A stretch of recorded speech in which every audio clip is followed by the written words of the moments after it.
I should have shown you the before and after. Bad gas really has, and I mean, it doesn't look terrible, but it is. It loses its volatility. It doesn't mean that it won't burn, but it definitely won't be as easy to start in a small engine. So, again,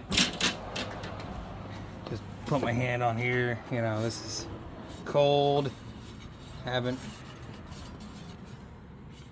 had this warmed up. The choke is still closed, but I was having a hard time with starting this unit. And if you don't have a funnel and you're looking for a way to drain gas, if you have a big enough sandwich bag, don't recommend using it necessarily, but if you have a thicker sandwich bag, you can cut a hole in the corner, and then you can remove the drain bolt or the bolt at the bottom of that, and you can drain it out.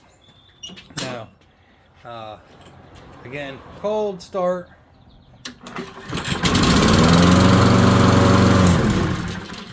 Starts with one pull, and that is because the gas in it is fresh gas.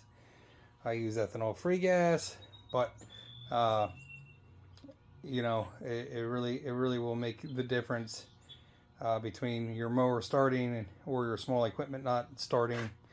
Have a great day. It's happy Saturday. Sun's shining.